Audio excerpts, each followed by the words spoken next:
There's one thing everybody knows about dirt racing, is that things get crazy fast. These cars flip, slide, and bite the wall before you even have time to blink. So how do drivers stay safe when everything goes sideways?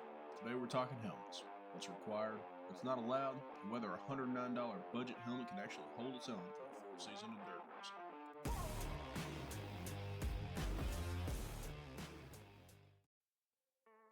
I went on SpeedwayMotors.com and picked up one of the cheapest SA 2020 rated helmets on the market, the Simpson Viper, and I'm going to run it for the entire 2026 season, and we'll find out just how it stacks up against the $600,000, even $2,000 helmets some of these pros run.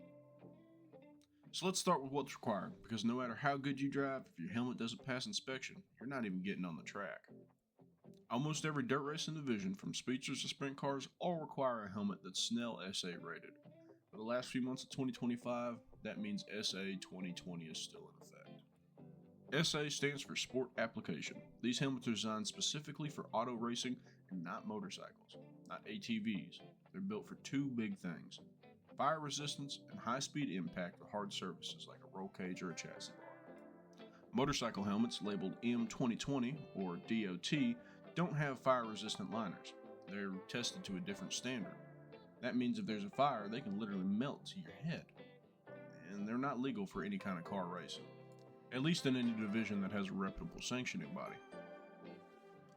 Another big thing you need to check for is expiration. Snell ratings are updated every 5 years. SA 2020 will be good for most tracks till around 2030. Anything 2015 or older, tech will usually send you back to the pits. The new Snell SA 2025 rating I've seen a limited rollout by certain manufacturers in early October and November of 2025. Most other manufacturers should be available for purchase by January 2026. Now, most tracks are also going to require your helmet to have Hans posts or be compatible with head and neck restraint systems. That's something to look for when you buy. Even if you're not running a Hans yet, it's good to have the options.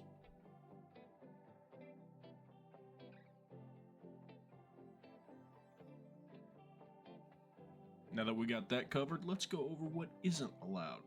You'd be surprised how many guys show up on race night and get turned away over something simple. Number 1, no visible damage.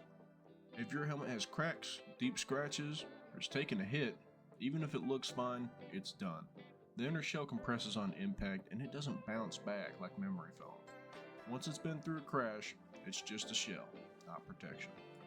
Second, no modifications. You can't drill into it, cut vents, or mount GoPro brackets with screws. Those can weaken the shell and they'll get you sent back real fast. Even painting a helmet can be risky. Certain paints and solvents can eat into the resin layers and eat away at the composite shell. You'll see me painting one in this upcoming video, but I'll be showing you the safe way to do it without ruining the helmet. Next up, no expired or non-rated helmets. That includes motorcycle helmets, bicycle helmets, or anything without a Snell SA or FIA tag. You might get away with it at practice day, but under race rules, you ain't getting out of them pits. And finally, no open-faced helmets. The days of running with your jaw exposed are gone. Tracks want full-faced helmets because when you flip a dirt car, your head hits something, it hits everything. Steering wheel, side bars, steering column, you want your face to be covered. So let's talk about the helmet I'll be running. I went on Speedway Motors and I picked up the Simpson Viper SA 2020 in matte black. It cost me $109 before shipping, which is insanely low for a certified racing helmet. Granted, I got it on an open box deal, but it still got the essentials: fire resistant liner, full face coverage, chin strap, and removable cheek pads. Not to mention it's also Hans compatible in the back. Now don't get me wrong, this ain't a light helmet, but honestly, for an entry level, it's perfectly fine. It feels solid, well built, and it meets all the same certifications as a helmet 5 times the price. Now this is going to be my helmet for the entire 2026 season. No backups, no swaps, unless I crash. It's just a true long-term durability test. At the end of the year, we'll compare it to a higher end model made by Zamp. We'll see what really makes the difference between these two helmets. Now next week, I'll be showing you how to safely paint and customize this helmet. We're going to give it a professional look without damaging the shell and without the big price tag that comes with a professional painted helmet. It'll be step by step from prep to clear coat. And I hate to disappoint you, but it is going to be a multi-week session.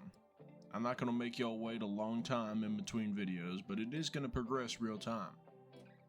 Helmets are an extremely important part of our racing kit, and one of the last lines a driver has to express his personality on the track.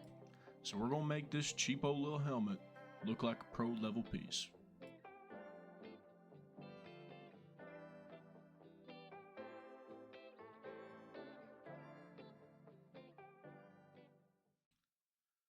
Alright guys, that's going to wrap it up for today's video on helmets, specifically this Simpson Viper that I picked up for just $109. Still pretty crazy thinking about that.